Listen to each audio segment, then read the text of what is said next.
श्री शिवाय नमस्तुभ्यम। हर हर महादेव। दोस्तों, आप सभी लोग जानते हैं कि 26 दिसंबर 2024 यानी गुरुवार को पड़ रही है पौष महीने की सफला एकादशी तिथि।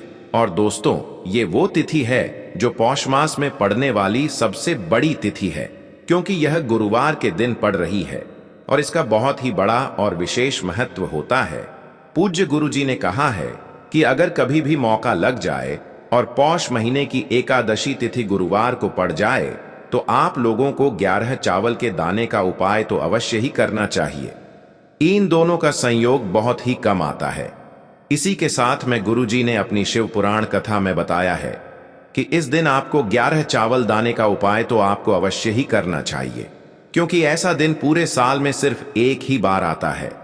और दोस्तों, आप सभी लोग जानते हो कि सफला एकादशी का अगर सबसे बड़ा कोई उपाय है तो वो 11 चावल के दाने वाला उपाय है। तो दोस्तों, इस एकादशी के दिन आप लोगों को इस 11 चावल दाने वाले उपाय को जरूर करना है।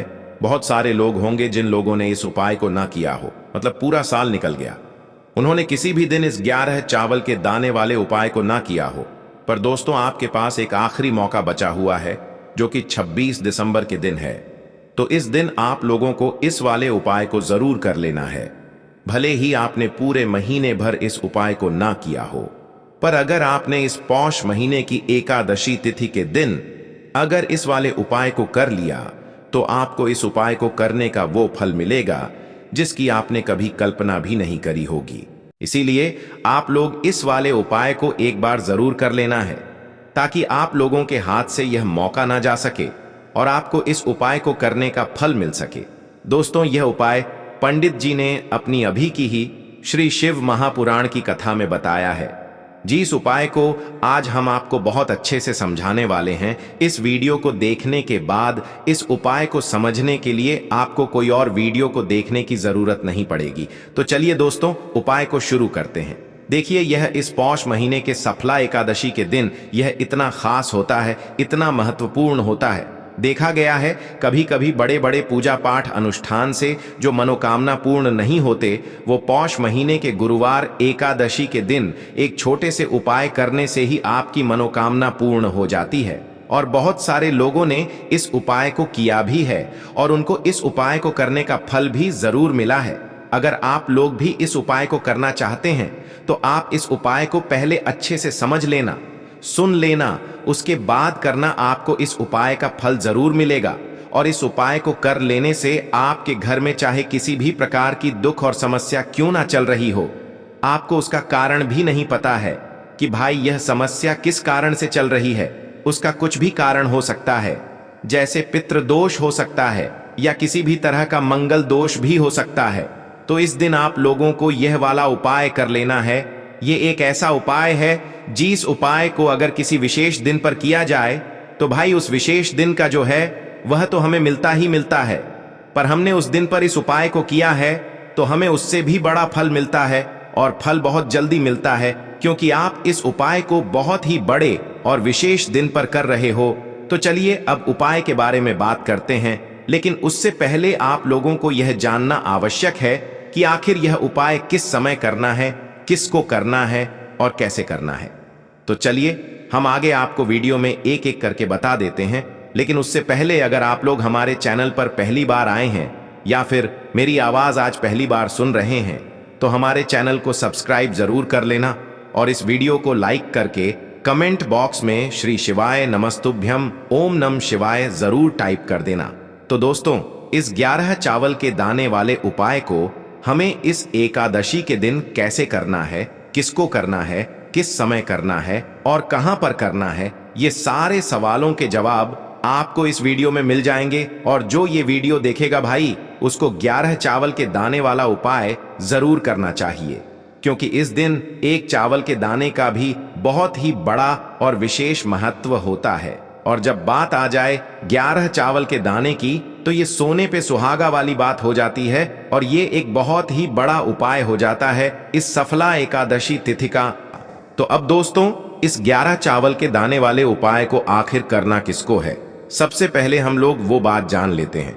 तो देखो, घर की जो बड़ी माताएं बहनें होती हैं, उन माताओं बहनों में से कोई भी एक बड़ी माता बहन इस वाले उपाय को कर सकती है। और दोस्तों, अगर आप चाहें तो अपने घर में से सभी सदस्यों को भी इस उपाय को करवा सकते हैं। अगर किसी व्यक्ति की खुद की कोई मनोकामना है, खुद की कोई दुख और परेशानी है जो कि वह अपने लिए ही करना चाहता है इस वाले उपाय को, तो वह खुद अपने लिए भी कर सकता है। बाकी अगर कोई घर में से ऐसा है जो कि अपने पूरे घर परिवार की सुख और शांति के लिए ये वाला उपाय करना चाहता है, तो भाई वह भी कर सकता है, उसमें भी कोई दिक्कत वाली बात नहीं है। कहने का मतलब ये है कि इस उपाय को हर एक सदस्य भी कर सकता है और पूरे घर परिवार के सदस्य के लिए घर की बड़ी माताओं बहनों में से कोई एक माता बहन भी कर सकती है। माताएं बहनें अगर घर में उपस्थित न हो या वो यह वाला उपाय न कर पा रही हो, तो फिर घर का कोई बड़ा सदस्य भी इस 11 चावल के दाने वाले उपाय को कर सकता है, चाहे फिर वह पुरुष ही क्यों ना हो, उसमें कोई भी दिक्कत वाली बात नहीं है। अब दोस्तों, इस 11 चावल के दाने वाले उपाय को हमें करना कहां पर है? हमें इसे शिव जी के मंदिर में जाकर करना है। बहुत सारे लोग प्रश्न करते हैं हर एक उपाय को करते समय क्या हम इस उपाय को घर पर कर सकते हैं? तो इस वाले उपाय को आप घर पर नहीं कर सकते हो। इस वाले उपाय को करने के लिए आपको शिव जी के मंदिर ही जाना पड़ेगा। उसके बाद में दोस्तों जो अगला प्रश्न निकल कर आता है वो यह आता है इस उपाय को लेकर कि आखिर इस उपाय को हमें किस समय करना है, सुबह के समय करना है कि शाम के समय करना है? तो देखो, इस वाले उपाय को आप लोग सुबह के समय भी कर सकते हो और शाम के समय प्रदोष काल में भी कर सकते हो। अब अगर आप पूछो कि भाई सबसे उत्तम समय कौन सा रहेगा इस 11 चावल के दाने वाले उपाय को करने का, तो हम आपसे बस यही कहेंगे कि इस उपाय को आप सुबह के समय करेंगे तो ज्यादा बेहतर होगा। बाकी अगर प्रदोष काल शाम के समय भी करेंगे तो भी अच्छा होगा, उसमें कोई भी दिक्कत वाली बात नहीं है। तो अब दोस्तों जो अगली सबसे बड़ी और महत्वपूर्ण बात आती है वो यह आती है कि सुबह अगर हम उपाय को करेंगे तो हमें कितने बजे से लेकर कितने बजे तक के बीच में करना है, और शाम के समय प्रदोष काल में करेंगे तो हमें कितने बजे से लेकर कितने बजे के बीच में करना है। तो देखो, सुबह जितनी जल्दी हो सके आप उपाय को करने की कोशिश करना। बाकी अगर किसी कारणवश लेट भी हो जाओ, थोड़ी देर भी हो जाए, तो 10 या 11 बजे तक भी आप उपाय कर लेना, पर 12 बजे से ज्यादा देरी ना हो, ठीक है? इस बात का ध्यान रखना। उसके बाद में दोस्तों अगर शाम के समय प्रदोष काल की बात करें, प्रदोष काल का जो समय होता है वो शाम के 6 बजे से शुरू हो जाता है। मतलब शाम के 6 बजे से लेकर 7 बजे के बीच का जो समय होता है ये समय प्रदोष काल का समय होता है। पर अभी जो मौसम चल रहा है इस मौसम में जो है शाम बहुत देरी से होती है, तो आप इस उपाय को 7 या 8 बजे के बीच में भी कर सकते हो। मतलब शाम के 6 बजे से रात 8 बजे के बीच में आप कभी भी इस वाले उपाय को कर सकते हो, उसमें कोई भी दिक्कत वाली बात नहीं है। अब दोस्तों यहां पर इस उपाय को लेकर एक और सबसे बड़ी बात यह निकल कर आती है कि इस 11 चावल के दानों को हमें लेना कहां से होता है, और हमें इस उपाय को करने के साथ में क्या और कुछ भी सामग्री ऐसी होती है जो शिव जी के मंदिर लेकर जानी पड़ती है। तो देखो यहां पर हम आपको बता दें, सबसे पहले आप लोग ये जान लो कि यह जो 11 चावल के दाने वाला उपाय है, सिर्फ और सिर्फ आप उपाय की सामग्री लेकर कभी भी शिव जी के मंदिर मत जाना, क्योंकि हमें भगवान के सामने यह नहीं दर्शाना है कि अगर हम भगवान शिव जी के मंदिर आए हैं तो अपने फायदे के लिए आए हैं। तो इसलिए जो भी पूजन सामग्री है उपाय सामग्री है, 11 चावल के दाने, इसके साथ में आपको पूजन सामग्री भी जरूर लेकर जाना है। देखो, अगर सुबह के समय उपाय कर रहे हो तो सीधी सी बात है, 1 लोटा जल तो आप लेकर जाओगे ही जाओगे। वही 1 लोटा जल अगर मिट्टी का जल हो तो बहुत अच्छा रहेगा। मिट्टी का जल कैसे बनाया जाता है इसके लिए हमने पहले से बहुत सारी वीडियोस बना दी है। आपके पास इस दिन एक आखिरी मौका रहेगा मिट्टी का जल शिव जी पर चढ़ाने का और उपाय को करने का। बहुत बड़ा आपको इस दिन फल मिलेगा, तो इसलिए इस दिन हो सके तो भाई मिट्टी का जल चढ़ाना, तो अपने साथ में कम से कम 1 लोटा जल तो आपको लेकर जाना ही जाना है। अगर मिट्टी का जल नहीं है तो घर का जल भी आप इस्तेमाल कर सकते हो। इसके अलावा जो भी पूजन सामग्री है, देखो 11 चावल के दाने ये अलग आपके रहेंगे और जो आपकी पूजन सामग्री रहेगी वो अलग रहेगी। पूजन सामग्री में आप जो भी चीज लेकर जाना चाहे वो लेकर जा सकते हैं, उसमें कोई भी दिक्कत वाली बात नहीं है।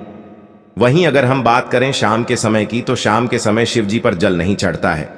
इसीलिए शाम के समय आप लोग एक दीपक तैयार कर लें, जो कि गोल बत्ती का आटे का शुद्ध देसी गाय का घी का होगा, है ना।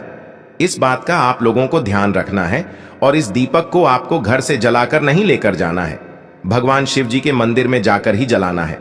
इस बात का भी आप लोगों को ध्यान रखना है। अब दोस्तों, यहां पर हमें इस बात को समझना है कि यह 11 चावल के दाने हमें लेना कहां से है। क्या हमें दुकान से लेकर आना है, या हमें अपने घर से लेना है, या कहां से लेकर आना है, और कौन से चावल लेना है, क्योंकि चावल भी बहुत प्रकार के होते हैं। तो देखो, इन सभी सवालों के जवाब आप लोग एक बात में सुन लो कि भाई ये जो उपाय है, इस उपाय में आपको ये नहीं देखना है कि भाई कौन से चावल है, कौन से चावल नहीं है। बस जो भी चावल ले रहे हो वो चावल का दाना सबूत होना चाहिए, मतलब साबुत होना चाहिए, टूटा हुआ नहीं होना चाहिए, कटा पिटा नहीं होना चाहिए। ये बात आपको ध्यान रखना है। बाकी आपका चावल बासमती हो या सादा चावल हो या कोई सा भी चावल हो, उसमें कोई भी दिक्कत वाली बात नहीं है। तो सीधी सी बात है कि आपके घर के रसोई घर में जहां पर आप भोजन बनाते हो, वहां पर जो भी चावल आपके उपस्थित हो, उन चावलों में से अपनी एक कटोरी भर लेना या एक मुट्ठी चावल अलग से निकाल कर रख लेना, क्योंकि हम 11 चावल ही यहाँ पर इस उपाय में लेने वाले हैं। तो हमें यह चावल के दाने गिनकर निकालने पर डढ़ेंगे। इस बात का आप लोगों को ध्यान रखना है। तो अपने उस चावल की कटोरी में से या चावल में से 11 ऐसे चावल के दाने आप लोग निकाल लो, जो कि टूटे हुए ना हो, कटे पिटे ना हो, जिनमें कोई दाग ना लगा हुआ हो, है ना। अच्छे साबुत चावल के दाने 11 दाने आप लोग निकाल कर रख लो और इन्हें किसी भी एक कागज की पुड़िया में या किसी एक छोटी सी कटोरी में आप लोग रख लो, ताकि यह सुरक्षित रहे। आपके एक भी चावल का दाना इधर उधर ना हो और आपका उपाय भी पूरा अच्छे से हो जाए। तो भाई, जैसे ही आपका उपाय की जो सामग्री है, 11 चावल के दाने ये तैयार हो जाते हैं, उसके बाद मैं आपको जो भी अपनी पूजन सामग्री है, सुबह के समय कर रहे हो तो एक लोटा जल या पूजन सामग्री जो लेकर जाना चाहो उसकी भी तैयारी कर लेना। और शाम के समय जा रहे हो तो भाई अपना जो दीपक है उसे तैयार कर लेना, ठीक है। और उपाय को करते समय शुद्धता का विशेष रूप से ध्यान रखना, ठीक है। सुबह सुबह स्नान करने के बाद ही उपाय को करने की आप लोग तैयारी करना। उसके बाद अगर शाम के समय की बात करें तो शाम के समय आपको स्नान करने की जरूरत नहीं है, पर शुद्धता का ध्यान रखना है। आपको स्नान तो नहीं करेंगे, आप हाथ मुंह धोकर भी इस वाले उपाय को शाम के समय प्रदोष काल में कर सकते हैं। इसमें कोई दिक्कत वाली बात नहीं है। तो आप अपने उपाय की पूरी सामग्री तैयार करके आपके पास ही में जो आपका शिव मंदिर हो वहां पर पहुंच जाइए। सबसे पहले शिव मंदिर में जाकर आप लोगों को उपाय नहीं करना है, पहले भगवान के दर्शन करना है, भगवान से आशीर्वाद प्राप्त करना है, फिर शिव जी की शिवलिंग के पास में आना है। शिवलिंग के पास में आने के बाद आप जो पूजन सामग्री लेकर आए हुए हैं, जैसे कि सुबह गए हुए होंगे तो एक लोटा जल और जो भी पूजन सामग्री लेकर आए हैं, आप उनसे भगवान शिव जी की पूजन कीजिए। सबसे पहले तो एक लोटा जल ही चढ़ेगा, उसके बाद में आपकी पूजन सामग्री चढ़ेगी। उसके बाद में अगर दोस्तों शाम के समय अगर आप इस उपाय को कर रहे हो तो अपने साथ में कम से कम एक जो दीपक है गोल बाती का, जो आप अपने साथ में लेकर गए हो, उस दीपक को मंदिर में जाकर अपनी माचिस से जलाना है और उस दीपक को शिवलिंग के पास में रखना है, ठीक है। इस दीपक को रखने के बाद ही आप लोगों को अपना ये वाला उपाय शुरू करना है। और दीपक को ज्यादा पास में मत रखना, वैसे भी गर्मी पड़ रही है, भगवान शिव जी को आंच नहीं लगनी चाहिए, है ना। तो भाई, जैसे ही आपकी पूजा अर्चना हो जाती है, आप भगवान शिव जी को प्रसन्न कर लेते हैं। उसके बाद में शिवलिंग के पास ही में आप कहीं पर बैठ जाइए, सामने या आसपास जिस जगह पर आपको बैठना हो वहां पर बैठ जाइए और अपने वह 11 चावल के दाने अपने सामने निकाल कर रख लीजिए, क्योंकि अब यहाँ पर उपाय को यहाँ पर करने की आपको तैयारी करना है। और इस तरीके से जब आप उपाय करेंगे, पूजन सामग्री करने के बाद, पूजन अर्चना करने के बाद, तो आपको उपाय का फल बहुत जल्दी और बहुत बढ़ा होकर मिलेगा। तो अपने 11 चावल के दाने अपने सामने निकाल कर रख लेना। और यह जो उपाय है यह आपकी सीधे हाथ की हथेली से होगा, इसलिए इस बात का भी विशेष रूप से ध्यान रखना है। तो सीधे हाथ की हथेली का प्रयोग करके ही आप लोग अपना इस वाले उपाय को करना। पर अपने सामने जो भी आपकी कागज की पुड्डियां है उसको खोल कर रख लो, या कटोरी है तो भाई उसे अपने सामने रख लो और अपने वह 11 चावल के दाने निकाल लो, ठीक है। उसके बाद में दोस्तों अब आपको क्या करना है कि शिवलिंग आपके सामने होगी, तो आपने वह 11 चावल के दाने एक एक करके आपको शिव जी के शिवलिंग के ऊपर चढ़ाना है। कहां पर चढ़ाना है? शिवलिंग के ऊपर चढ़ाना है, और कहीं पर भी नहीं चढ़ाना है। आपको अपने हथेली से तो शिवलिंग के ऊपर चढ़ना है, भले ही फिर वो अपने आप जलाधारी पर गिर जाए या मतलब वहीं पर गिर जाए, उसमें कोई दिक्कत वाली बात नहीं है, पर आप चढ़ाओ शिवलिंग के ऊपर ही। तो आपको क्या करना है? अपना पहला चावल का दाना उठाना है, श्री शिवाय नमस्तुभ्यम बोलना है और शिवलिंग पर चढ़ा देना है। इसी तरीके से दूसरा चावल का दाना उठा है, शिवलिंग पर चढ़ाना है और मंत्र बोल देना है। और फिर तीसरा चावल का दाना उठाना है, श्री शिवाय नमस्तुभ्यम बोलना है और चढ़ा देना है। इसी प्रकार से आपको पूरे 11 चावल के दाने एक एक करके शिव जी के शिवलिंग के ऊपर चढ़ाना है और भगवान से प्रार्थना करते जाना है। मतलब प्रार्थना तो आपको आखिरी में करना है, पर हर एक चावल के दाने को चढ़ाते समय श्री शिवाय नमस्तुभ्यम जरूर बोलना है। उसके बाद ही में यह चावल का दाना शिवलिंग के ऊपर आपको चढ़ाना है। जैसे ही आपके 11 चावल के दाने शिवलिंग के ऊपर चढ़ जाते हैं, तो भाई उसके बाद में आपको क्या करना है? भगवान से अपनी मनोकामना बोलना है। मनोकामना भी कब बोलना है? जब आपका 11 चावल का दाना आपके सीधे हाथ की हथेली में हो और आप उसे चढ़ाने के लिए जा रहे हो। श्री शिवाय नमस्तुभ्यम बोलकर उस आखिरी चावल के दाने को शिवलिंग के ऊपर चढ़ा देना और भगवान से फिर अपनी वह मनोकामना बोल देना, जिस मनोकामना के लिए आप लोग अपना यह वाला उपाय कर रहे हो, जिस भी दुख और परेशानी के लिए आप लोग अपना यह वाला उपाय कर रहे हो। उसके बाद में जैसे ही आप अपनी मनोकामना बोल देते हो, आपका यह वाला उपाय पूरा हो जाता है।